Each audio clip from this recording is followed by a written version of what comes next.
The word UFO is an abbreviation which comes from the initial letters of the words unidentified flying object. According to the Oxford English Dictionary, the term unidentified flying object goes back at least to the 1950s. It is recorded in 1953 in a book by the US aviator and writer Donald Keyhoe. The OED also gives a citation in 1956 by Edward Ruppelt, an officer in the United States Air Force, stating that he had invented the term as a more general one to replace the earlier description for such objects as flying saucers. Strange objects in the sky were first named flying saucers in the 1940s. The first citation is from The Times in 1947. They were so called because of an account by a US pilot, Kenneth Arnold, who stated in various newspaper and radio interviews of that year that he'd seen saucer-like objects in the sky while he was flying past Mount Rainier. The media seemed to have quickly changed this to the snappier flying saucer, and so the term was born. By the time Ruppelt and his United States Air Force colleagues were investigating reports of these sightings in the 1950s, it was clear that saucer was too limited a description, since the objects in question were said to be of many different shapes, hence Ruppelt's invention of UFO. The most recent evolution of the phrase occurred back in 2019 when a Navy spokesperson characterized objects seen in 3 clips of declassified military footage as unidentified aerial phenomena.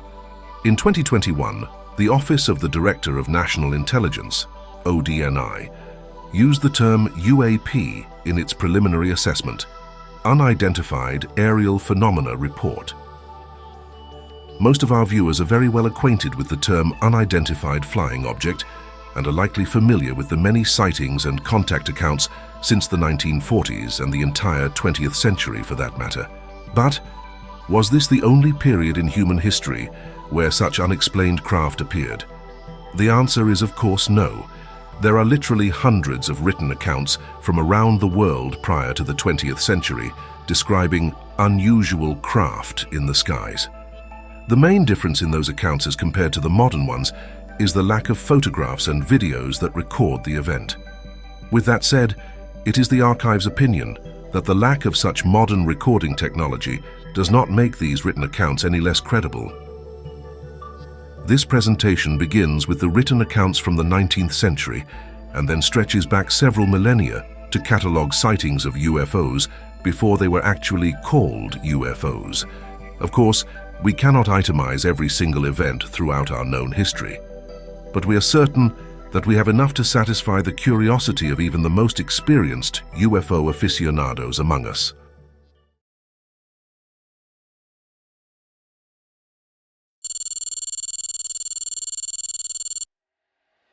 In 1897, at about 6 o'clock in the morning, the early risers of Aurora were astonished at the sudden appearance of the airship which had been sailing around the country. It was traveling due north and much nearer the Earth than before. Evidently, some of the machinery was out of order, for it was making a speed of only 10 or 12 miles an hour and gradually settling toward the Earth. It sailed over the public square, and when it reached the north part of town, it collided with the tower of Judge Proctor's windmill and went into pieces with a terrific explosion, scattering debris over several acres of ground, wrecking the windmill and water tank, and destroying the judge's flower garden. The pilot of the ship is supposed to have been the only one aboard, and while his remains were badly disfigured, enough of the original has been picked up to show that he was not an inhabitant of this world. A mysterious unidentified light was observed by hundreds of people moving slowly over Sacramento, California in November 1896, apparently moving against the wind at a leisurely 30 miles an hour.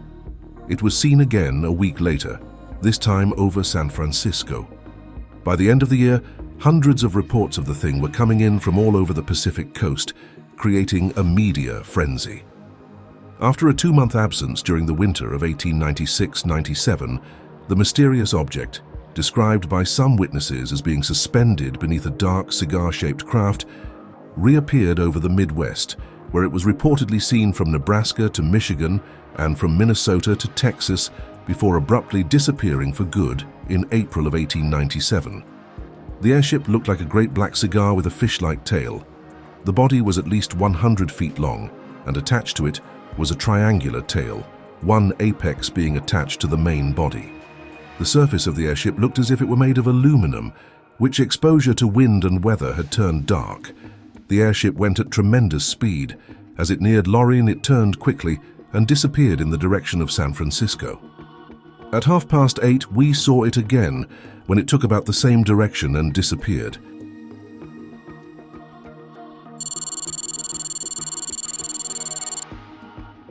On July 3, 1893, several fishermen were awakened in the middle of the night by the presence of a strange craft that they described as an electric monster.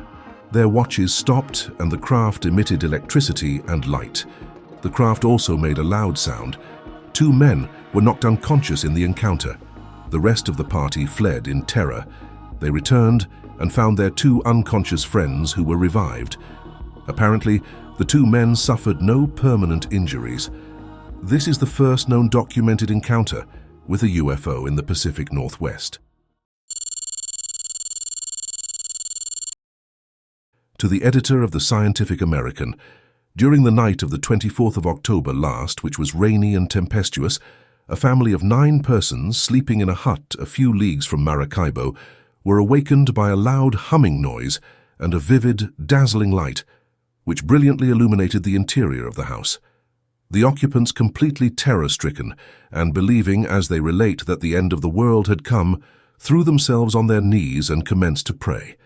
But their devotions were almost immediately interrupted by violent vomiting, and extensive swellings commenced to appear in the upper part of their bodies, this being particularly noticeable about the face and lips.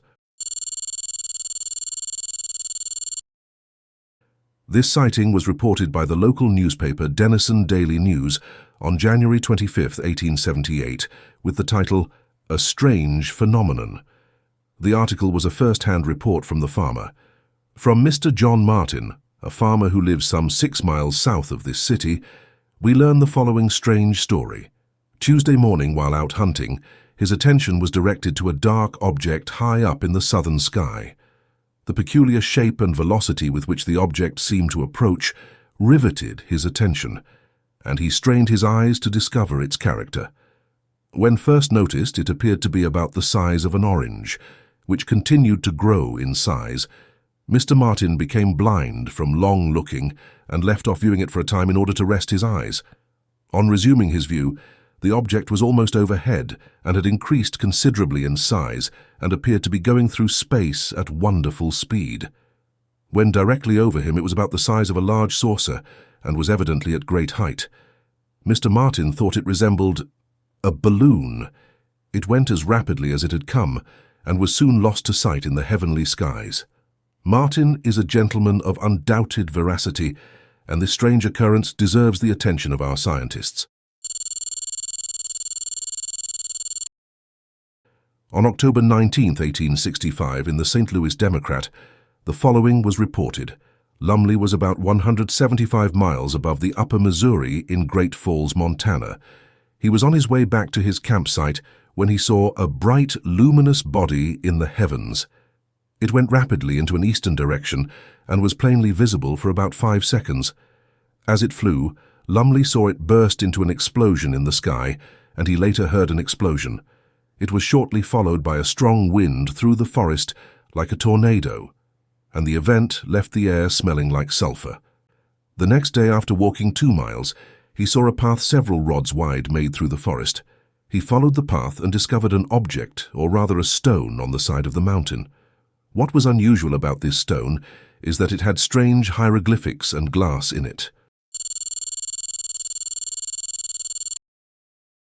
On June 1, 1853, a luminous object was seen by many as it hovered over the campus of Burritt College. Numerous students were startled to see 2 luminous objects in the sky. According to Professor A.C. Carnes, who reported the incident in a letter to Scientific American, the first had the appearance of a small new moon, while the other resembled a large star. The small object then vanished, while the bigger one changed shape, first into a globe and then into an elongated shape parallel with the horizon. The smaller light then became visible again and increased rapidly in size, while the other object shrank. The two objects continued fluctuating in a similar fashion for the next 30 minutes. The students have asked for an explanation, but neither the president nor professors are satisfied as to the character of the lights, wrote Carnes, while he himself speculated that the occurrence might have been caused somehow by atmospheric moisture. The incident remains a mystery. On February 22, 1803, local fishers of the Hariadori shore in the Hitachi province saw an ominous ship drifting in the waters. They say, when they investigated it, a beautiful young woman they described as having red and white hair and dressed in strange clothes appeared. The fishermen claim she held a square box that no one was allowed to touch, and she spoke to them in a language they never heard before. Some UFO believers think this story was a credible document of a close encounter of the third kind in Japan. Historians and ethnologists consider it folklore.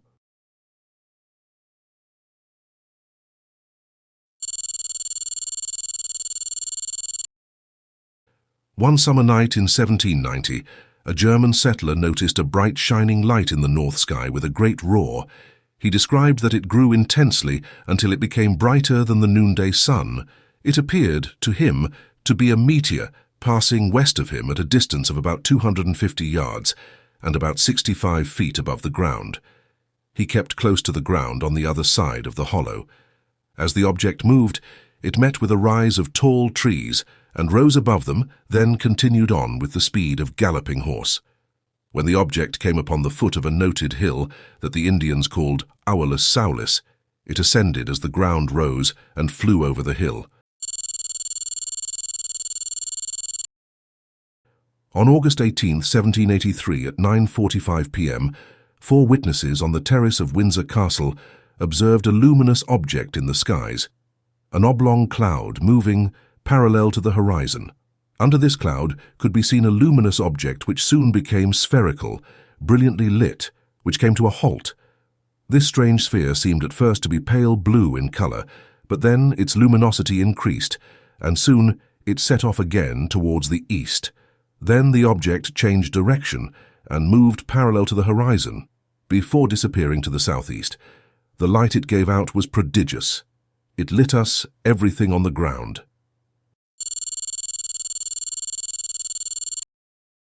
Edmund Halley was an English astronomer, geophysicist, mathematician, meteorologist, and physicist who is best known for computing the orbit of the eponymous Halley's Comet.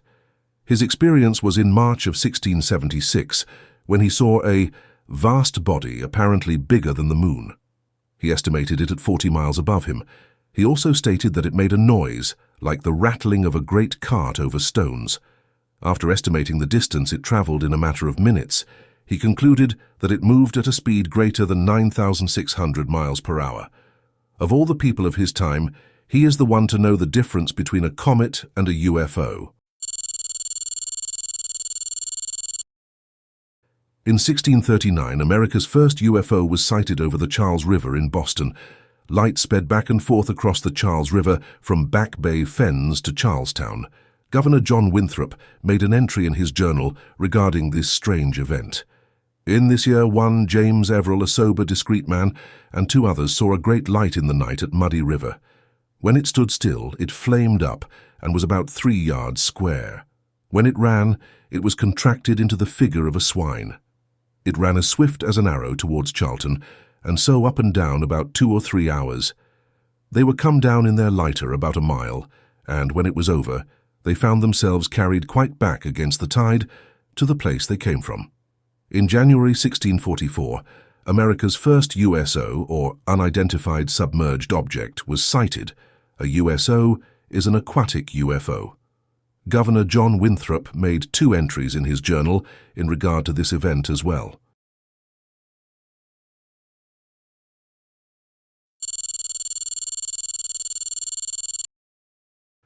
In 1566, the city's Gazette recorded, "At the time when the sun rose, one saw many large black balls, which moved at high speed in the air towards the sun, then made half turns, banging one against the others as if they were fighting a battle out of combat.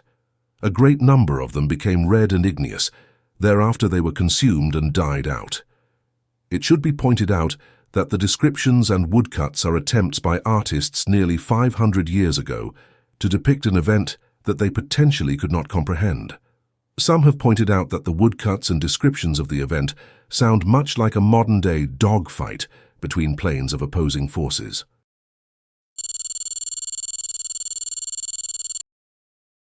Perhaps one of the most famous written accounts occurred in 1561 in Nuremberg, Germany. It began at dawn, as dozens, if not hundreds, of crosses, globes and tubes fought each other above the city.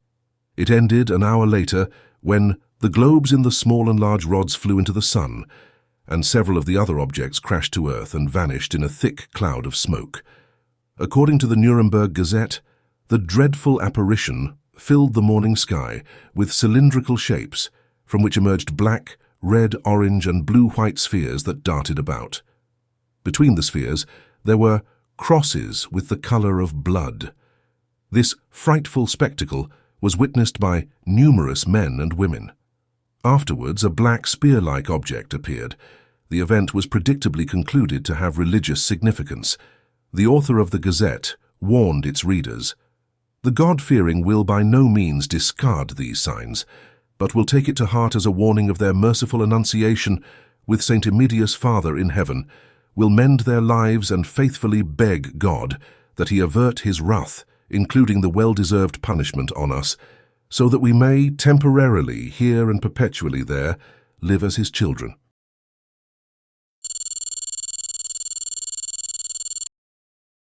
Even Christopher Columbus, it appears, saw a UFO.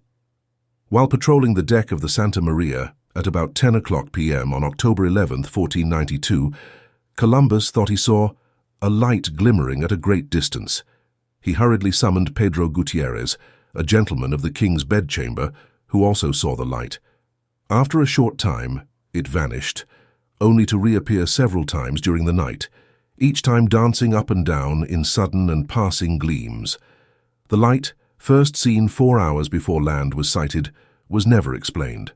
One of the aspects of this sighting that make it particularly intriguing is that the light was observed coming up from the water. The fact that it appeared at least 4 times and was seen in a variety of positions rules out all the usual suspects, such as a comet, meteor, or brightly lit planet or star. In 1461, an object shaped like a ship passed over the town of Arras in France. Jacques Duclerc, a chronicler and counsellor to Duke Philip the Good, provided an account of this sighting in his Memoirs of a Freeman of Arras. It is said that in the year 1461, on the night of the Day of All Saints in the town of Arras and the surrounding countryside, there was seen in the sky a burning thing like a very long and thick iron bar of 4 toises about 8 meters, and about the same thickness, resembling the half-moon. It was in the sky for a long time, for the space of half of a quarter of an hour, and it appeared as bright as the full moon, or more so. At last this bar, which for a long time was meandering in such a manner, here the author draws a spiral, went up into the heavens. People from around and within the city all saw it.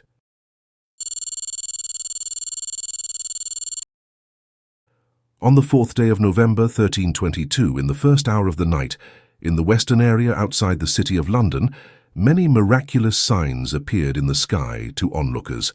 For a pillar of fire of the size and form of a small ship, pale and greyish in colour, however, rose up from the south, crossed the sky with a slow and ponderous motion, and turned its path to the north. From this burning pillar burst forth a different, very hot fire of red colour, and a greater magnitude, though proceeding from a form not dissimilar, sowing flames and running off through the air with great fury, and by turns approaching each other. With their numerous collisions, a dire battle commenced, from which battle-echoing sounds were heard by observers from a great distance, though it was not possible to discern the form of any living things whatsoever. Thus, fighting among themselves for a long time, the northern pillar defeated the southern pillar, and the defeated one escaped to the south from which it had come, taking a long time, and it was no longer visible. But the northern pillar, on the shore from which it was departing, at once kept itself back.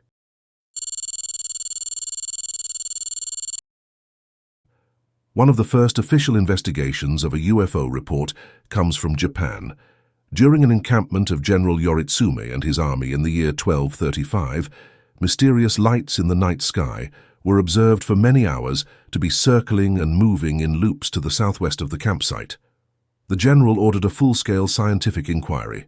Finally, an end report was submitted to him that contained many of the modern explanations of spacecrafts, including the whole thing being a natural phenomenon, whereby the wind made the stars sway.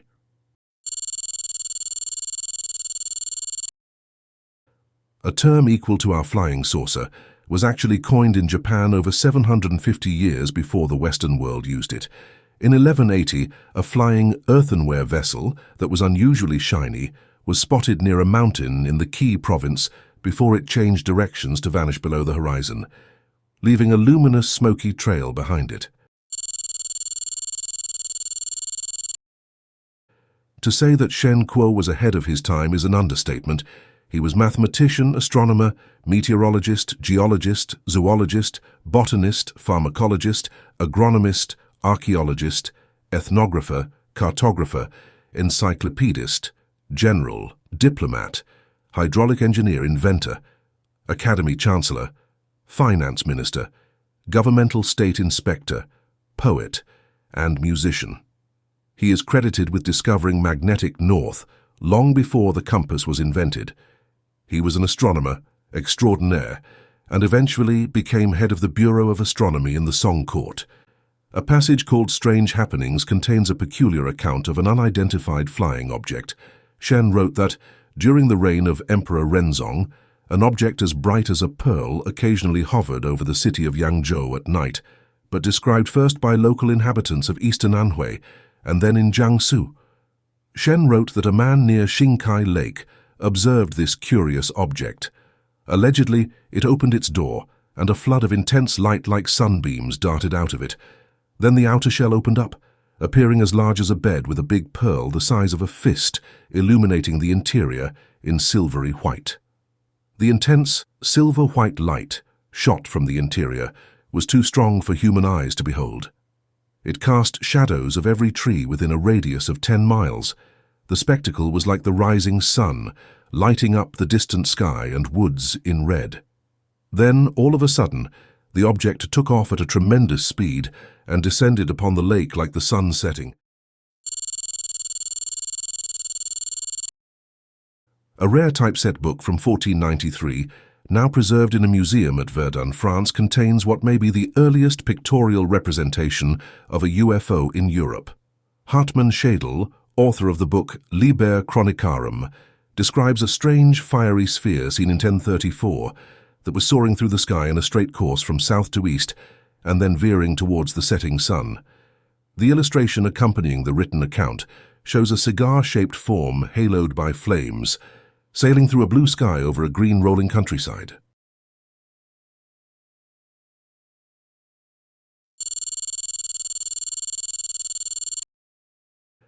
Strange lights were seen in the sky in the days of the Emperor Theodosius. Suddenly a bright globe appeared at midnight. It shone brilliantly near the day star, Venus, about the circle of the zodiac. This globe shone little less brilliantly than the planet. And, little by little, a great number of other glowing orbs drew near the first globe, and the light of these orbs was as if they were dashing violently against each other. Soon, they blended together into one awful flame, and bodied forth to the eye as a horrible two-edged sword. The strange globe which was first seen now appeared like the pommel to a handle, and all the little orbs, fused with the first, shone as brilliantly as the first globe. According to Plutarch, a Roman army commanded by Lucullus was about to begin a battle with Mithridates VI of Pontus, when, all on a sudden, the sky burst asunder, and a huge, flame-like body was seen to fall between the two armies. In shape, it was most like a wine jar and in color like molten silver. The apparently silvery object was reported by both armies. Of the many accounts in the Bible of strange happenings and otherworldly occurrences, the story of the prophet Ezekiel is one of the more fascinating, especially when looked at through the lens of modern technology. Many scholars have interpreted Ezekiel's vision of the Merkaba, or wheeled chariot, as likely to be a spaceship used by an advanced species to traverse outer space and make contact. Ezekiel explains, quote, "And from the midst of it came the likeness of 4 living creatures, and from this was their appearance. They had the form of men, but each had 4 faces, and each of them had 4 wings. Their legs were straight, and the soles of their feet were like the sole of a calf's foot, and they sparkled like burnished bronze. Under their wings on their 4 sides they had human hands. Each had the face of a man in front. The 4 had the face of a lion on the right side, the face of an ox on the left side, and the face of an eagle at the back, and their wings were spread out above. Each creature had 2 wings, each of which touched the wing of another, while 2 covered their bodies. And the living creatures darted to and fro like a flash of lightning. Now as I looked at the living creatures, I saw a wheel upon the earth beside the living creatures, one for each of the 4 of them.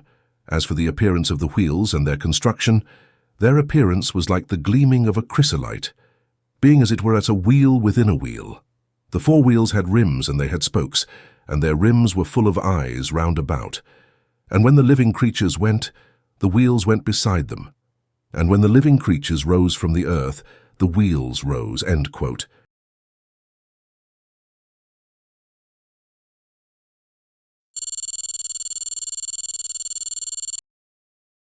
One of the first written accounts of a UFO sighting, a fleet of flying saucers perhaps, is the following excerpt from an Egyptian papyrus, part of the annals of Thutmose III, who reigned around 1504–1450 BC.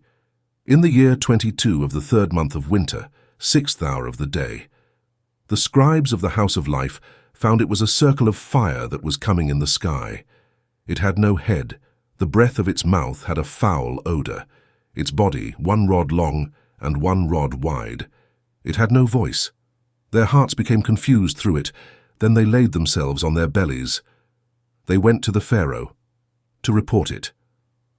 Majesty ordered an examination of all which was written in the papyrus rolls of the House of Life. His Majesty was meditating upon what happened. Now, after some days had passed, these things became more numerous in the skies than ever. They shone more in the sky than the brightness of the sun, and extended to the limits of 4 supports of the heavens. Powerful was the position of the fire circles. The army of the Pharaoh looked on with him in their midst. It was after supper. Thereupon, these fire circles ascended higher in the sky towards the south. The Pharaoh caused incense to be brought to make peace on the hearth, and what happened was ordered by the Pharaoh to be written in the annals of the House of Life, so that it be remembered forever. So was Thutmose III the earliest account of UFOs, maybe one of the earliest written accounts. In this discussion, one cannot exclude the Sumerians and the story of the Anunnaki. However, that is not in the purview of this video, so how far back does our history go with regard to UFOs? Technically a UFO at the time they were viewed by the common population, Vimanas were the flying palaces or chariots described in Hindu texts and Sanskrit epics. The Pushpaka Vimana of the king Ravana is the most quoted example of a Vimana. Vimanas are also mentioned in Jain texts. The predecessors of the flying Vimanas of the Sanskrit epics are the flying chariots employed by various gods in the Vedas, which have been orally transmitted since the 2nd millennium BCE. The literature is plentiful and also corresponds to Mesopotamian texts involving the Anunnaki much earlier. Of course, there are so many more entries in the annals of UFO history throughout our millennia. In fact, there are so many older than our current historical paradigm, spanning back millions of years. But alas, we do not have those evidences yet.